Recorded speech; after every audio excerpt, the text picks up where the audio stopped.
पापा, ये कौन है? यह एक ग्रामीण व्यक्ति है। लगता है किसी को ढूंढ रहा है। पापा, हमें इसकी मदद करनी चाहिए। हाँ, अरे भाई सुनो, क्या तुम किसी को ढूंढ रहे हो? बेखटके पूछो। मैं अपने मित्र दीनानाथ का पता ढूंढ रहा हूं। वह माल गोदाम के पास रहता है। यहां से थोड़ी दूर बाईं ओर माल गोदाम है। धन्यवाद, मैं आपका आजीवन आभारी रहूंगा। क्षिति के पापा ने ग्रामीण व्यक्ति की मदद की, लेकिन ऐसा लग रहा था जैसे वे क्षिति को सामासिक शब्दों का ज्ञान करा रहे हों। कुछ शब्द देखिए: ग्रामीण, बेखटके, माल गोदाम, आजीवन, दीनानाथ। इन शब्दों में अनेक शब्दों का मेल है जो समास में होता है। चलिए समझाती हूं, समास किसे कहते हैं। शब्दों की रचना की विधि को समास कहते हैं। समास का अर्थ है संक्षेप, अर्थात अनेक शब्दों को जोड़कर उन्हें संक्षिप्त करके छोटा बना लेना ही समास है। समास रचना से बना हुआ पद समस्त पद कहलाता है। इन्हें सामासिक पद भी कहते हैं। परस्पर संबंध रखने वाले दो या दो से अधिक शब्दों के संक्षिप्त मेल को समास कहते हैं। समास विग्रह: समस्त पद या सामासिक पद के सभी पदों को अलग अलग करना समास विग्रह कहलाता है। सेनापति सामासिक पद का विग्रह होगा सेना का पति। समास के भेद: समास के 6 भेद होते हैं। पहला, अव्ययी भाव समास। दूसरा, तत्पुरुष समास। तीसरा, कर्मधारय समास। चौथा, द्विगु समास। पांचवा, द्वंद्व समास। छठा, बहुव्रीहि समास। अव्ययी भाव समास: जहां समस्त पद का पहला पद अव्यय हो और संपूर्ण पद क्रिया विशेषण या अव्यय का काम करे, वहां अव्ययी भाव समास होता है। जैसे समस्त पद समास विग्रह: यथाशक्ति, शक्ति के अनुसार। यथा समय, समय के अनुसार। प्रतिदिन, हर एक दिन।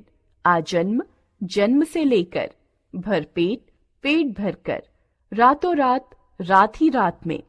यथाक्रम, क्रम के अनुसार। तत्पुरुष समास: जिस समास का पूर्व पद संज्ञा तथा गौण हो और उत्तर पद प्रधान हो, उसे तत्पुरुष समास कहते हैं। समास विग्रह में कारक चिन्हों का प्रयोग होता है, किंतु समस्त पद में उनका लोप हो जाता है। कारक चिन्हों की दृष्टि से तत्पुरुष समास के 6 भेद कर्ता एवं संबोधन कारक को छोड़कर माने गए हैं। कर्म पुरुष को, का, लोप। समस्त पद समास विग्रह: गिरह कट, गिरह यानी जेब को काटने वाला। स्वर्गगत, स्वर्ग को गया हुआ। परलोक गमन, परलोक को गमन। शरणागत, शरण को आगत। करण तत्पुरुष से का लोप। रेखांकित, रेखा से अंकित। गुण युक्त, गुण से युक्त। अकाल पीड़ित, अकाल से पीड़ित। संप्रदान तत्पुरुष के लिए का लोप। रसोई घर, रसोई के लिए घर। यज्ञशाला, यज्ञ के लिए शाला। सत्याग्रह, सत्य के लिए आग्रह। विद्यालय, विद्या के लिए आलय। अपादान तत्पुरुष से का लोप। गुणहीन, गुण से हीन। धनहीन, धन से हीन। भयभीत, भय से भीत। जन्मांध, जन्म से अंधा। संबंध तत्पुरुष का, के, की का लोप। समस्त पद समास विग्रह: गंगा जल, गंगा का जल। राजपुत्र, राजा का पुत्र। भारतवासी, भारत का वासी। अधिकरण तत्पुरुष में, पर का लोप। आनंद मग्न, आनंद में मग्न। गृह प्रवेश, गृह में प्रवेश। घुड़सवार, घोड़े पर सवार। वनवास, वन में वास। कर्मधारय समास: इस समास में भी दूसरा पद प्रधान होता है। इसमें पहला पद विशेषण और दूसरा पद विशेष्य होता है, अथवा दोनों पदों में उपमेय उपमान का संबंध होता है। जैसे महादेव महान है जो देव, पीतांबर पीला है जो अंबर, नीलकमल नीला है जो कमल, महाराजा महान है जो राजा। द्विगु समास, जिस समस्त पद का उत्तर पद प्रधान हो तथा पूर्व पद संख्यावाची हो उसे द्विगु समास कहते हैं। यह समूह का द्योतक होता है। जैसे चौराहा 4 राहों का समूह, नवरात्र 9 रातों का समूह, नवरत्न 9 रत्नों का समूह, त्रिवेणी 3 वेणियों का समूह, शताब्दी 100 वर्षों का समूह। द्वंद्व समास, जिस समास में दोनों पद प्रधान हो उसे द्वंद्व समास कहते हैं। समस्त पद का विग्रह करने पर और, या, अथवा, एवं का प्रयोग होता है। गुण दोष, गुण और दोष, पाप पुण्य, पाप और पुण्य, दिन रात, दिन और रात, राजा रंक, राजा और रंक, यश अपयश, यश और अपयश। बहुव्रीहि समास, जिस समास में दोनों पदों में से किसी की प्रधानता नहीं होती और दोनों पद गौण रहकर तीसरे नए अर्थ का बोध कराते हैं उसे बहुव्रीहि समास कहते हैं। जैसे समस्त पद समास विग्रह, पीतांबर पीला है अंबर जिसका, अर्थात कृष्ण, त्रिनेत्र 3 है नेत्र जिसके, अर्थात शिव, नीलकंठ नीला है कंठ जिसका, अर्थात शिव, चक्रपाणी चक्र है पाणी हाथ में जिसके, अर्थात विष्णु, गिरिधर गिरि को धारण करने वाले, अर्थात कृष्ण, गजानन गज के समान आनन है जिसका, अर्थात गणेश, दशानन 10 है आनन जिसके, अर्थात रावण, वीणापाणी वीणा है हाथ में जिसके, अर्थात सरस्वती, मृगनयनी मृग के समान नयन है जिसके, कोई सुंदर स्त्री, घनश्याम घन के समान श्याम है जो, अर्थात कृष्ण, चंद्रशेखर चंद्रमा है माथे पर जिसके, अर्थात शिव। कर्मधारय और बहुव्रीहि समास में अंतर।